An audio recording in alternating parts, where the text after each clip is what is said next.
This is Gabe, and I'm here with Andrew Cooke, director of Will Eisner, Portrait of a Sequential Artist. Now, I remember watching this and raving about this movie, I want to say 2 years ago at Sundance? It was at Tribeca, Tribeca Film Festival in 2007. So Okay. it was a little time ago. Yeah, it was a couple years ago. So I remember this was a long movie. This was a long process. This took you a couple Right. of years to... Right. We started, the process really started, or the idea started from my brother John, who does a magazine called Comic Book Artist Magazine. And we grew up reading comic books, and he stayed in comics and I went into film. And one day, we always wanted to work together, and one day he called me and he said, you know, he'd been watching American Masters, the PBS show, the night before, and he said, you know, no one has ever done a movie about, or a PBS show about a comic book artist, and he said, you know, or about Will Eisner. And he said, what about doing a documentary about Will Eisner? And I thought, wow, that was a great idea. And so that kind of started the process, but we sort of did it backwards. What we did first was we decided we were going to do and then we just decided to do it. We didn't raise the money, and so we just, my brother knew Will because of the magazine. Really? And so he called Will up and he said, you know, Will, we'd like to, do a documentary about it. And there was a couple of things we had to kind of work out because someone else had started a documentary. It turned out that they didn't pursue it, but Will just wanted. Yeah. So what was great about it was a filmmaker named Tom Powers and this other guy, Alan Edelstein, and they had actually shot some footage which we ended up using in the movie. But this started a process where we decided that we were going to make this movie, and then we were going to try to raise the money as we went along. And kind of what happened was we thought we were going to, cut together a 10-minute piece, and then interview a couple of people like Will and Dennis Kitchen and Michael Chabon, and well, we got to the 10-minute piece and we didn't raise the money. So, it was one of those things that just sort of gradually went over 5 years. We worked on it. In the process of making the film, what were some of the challenges that you faced? Well, sort of the production side was not really having the money. You couldn't just do any idea. We sort of had to control it within the confines of not really having any money. Really, what we could do was go out and do the interviews. But we sort of worked that out. And one thing about doing a movie about someone who's so revered is that people really want to be a part of it. So when we asked, basically everyone we asked said yes. Then it's the process of actually putting it together, and that's where to editing it, and it takes a really long time. And luckily, I had a great editor who became an executive producer, Chris Shackman, and everyone donated their time. Now, one of the things I found about making a movie about an artist like Will is you kind of had to, you had to figure out how were you going to show the artwork, and that became a challenge for me. Because I really wanted to, I didn't want to really animate it, I really wanted to show Will's work. I really wanted to show the pencils and the inking, because once you see the original work, it's just, it's gorgeous. Because I remember watching, and I remember a lot of your edit cuts, cutting from scene to scene. Yeah. Those were amazing. Yeah, especially the way either you implemented the artwork into the fade, or even sometimes I remember signatures being implemented into the fade. That was actually the editor's idea.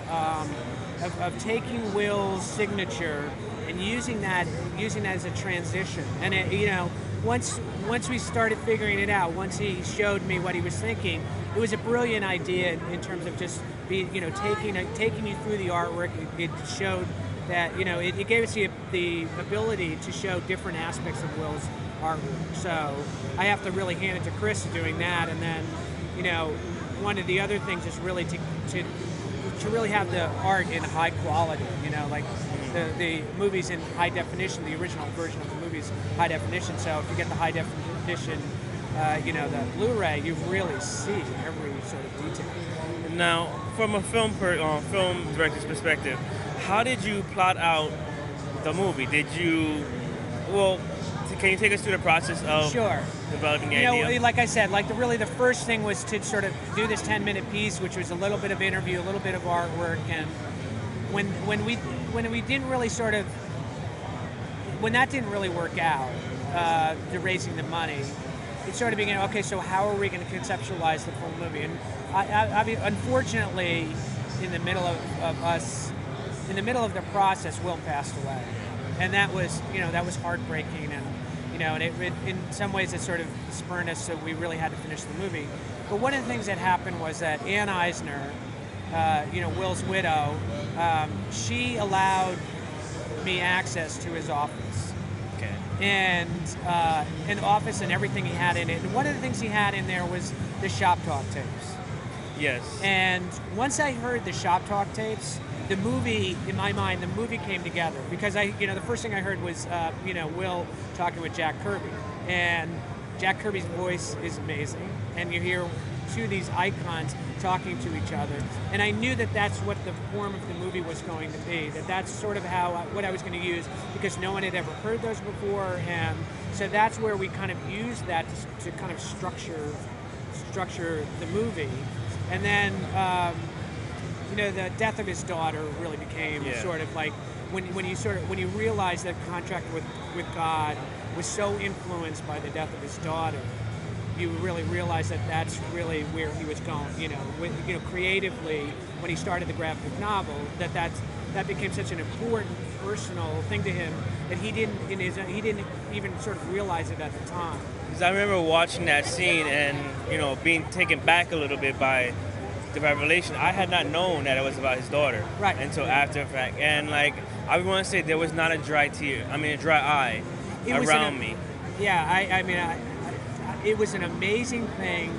It was an amazing thing to be as part of the movie, but really as people who knew Will, they were not aware of this personal side, because it was so hurt. It was so painful for him. It was something that he and Ann didn't talk about.